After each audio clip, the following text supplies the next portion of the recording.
Hello दोस्तों, मैं हूं दिनेश किवोरा। एस्ट्रोलॉजी में आपका स्वागत है। दोस्तों, जुलाई का महीना ख़त्म होने पे आया।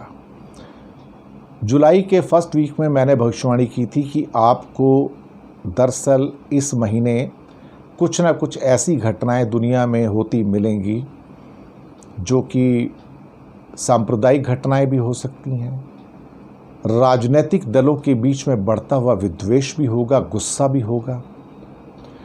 इसके साथ कहीं ना कहीं छत्र भंग होता दिखाई देगा, यानी कि किसी का राजपाट भी संपन्न हो जाएगा या उलट जाएगा।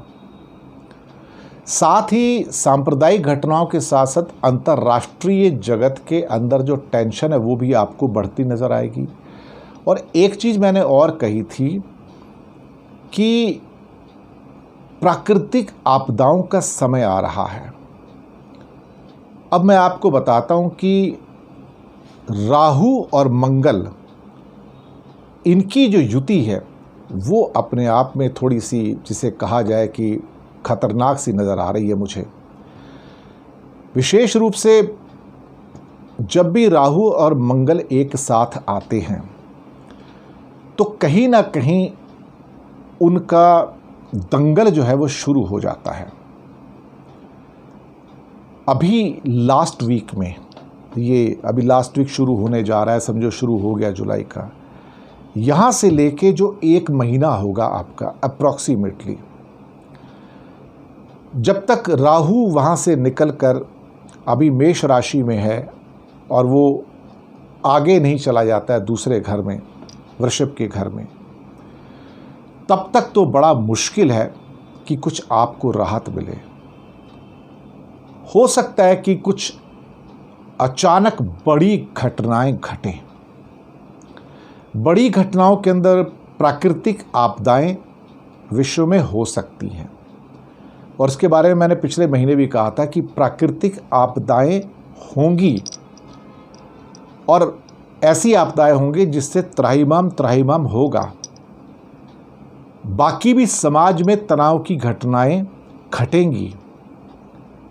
कुछ न कुछ ऐसा होगा जो अचानक होगा, अचंभित करने वाला होगा, क्योंकि राहु और मंगल का जो दंगल है वो हमेशा से भयानक होता है, हमेशा से भयानक होता है।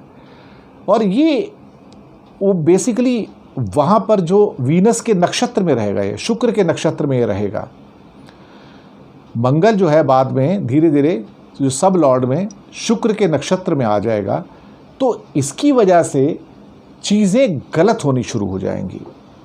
चीज़ों की जो पकड़ है, जो सही की पकड़ है, वो कमज़ोर हो जाएगी, और जो दानवी प्रकृतियां हैं, राक्षसी प्रकृतियां हैं, वो मजबूत होनी शुरू हो जाएंगी। आपको अगले करीब करीब 4 हफ्ते या अगस्त के एंड तक 5 हफ्ते लगाइए। इन 5 हफ्तों के अंदर आपको बहुत कुछ होता हुआ नज़र आएगा। प्राकृतिक आपदाएं हों, समाज में टेंशन हो, इंटरनेशनल घटनाओं के अंदर चिंता व्यक्त करने वाली चीज़ें हों, फसलों के अंदर कमी, ख़ास तौर से मैं यहाँ पर बता दूँ कि अनइवन रेन होने की वजह से बहुत जगह पे आधा सूखा आधा गीले वाली परिस्थितियाँ रहेंगी, और फसल की जो पैदावार है उसके अंदर आपको कमी आएगी। ख़ास तौर से अभी जो खरीफ की फसल है उसके अंदर, और खरीफ की भी जो मेन फसल होती है चावल की होती है, उसमें आपको एक अच्छी खासी कमी 10 से 20% के बीच की इस साल देखने को मिलेगी। ये सारी चीज़ें हैं, और आपको अपने स्वास्थ्य का भी ख्याल रखना है। तो आप ये सोच के चलिए कि यहाँ से 5 हफ्ते अगस्त एंड तक, इसके आगे की भविष्यवाणी अभी मैं नहीं कर रहा हूँ, ये आपको ख्याल रख के चलना है। जब तक ये राहु और मंगल, इनकी युति समाप्त होकर थोड़ा थोड़ा दूर होना शुरू होंगे, तो जैसे जैसे दूर होंगे धीरे थोड़ी थोड़ी चीज़ें सामान्य होंगी। लेकिन जैसे जैसे ये नज़दीक आएंगे, मैं आपको बताऊंगा कि चीज़ें बहुत ज़्यादा खतरनाक होती चली जाएंगी, और उसके बाद मैं आपसे कह सकता हूं कि आपके सावधान रहने के दिन आ गए हैं। और अगर यहाँ पे ट्रांजिट मेरे सामने तो इस टाइम हैं, खुले हुए भी हैं, लेकिन बहुत ज़्यादा मैं उनके आधार पर जो देखकर बात कह रहा हूँ कि राहु और मंगल ख़ास तौर से वीनस के नक्षत्र में बड़ी तबाही, बड़ी आपदा, बड़ी परेशानी, बड़ी चिंता लेकर आते हैं। सावधान रहिएगा 5 हफ्ते अगस्त एंड तक। अपना ख्याल रखिएगा।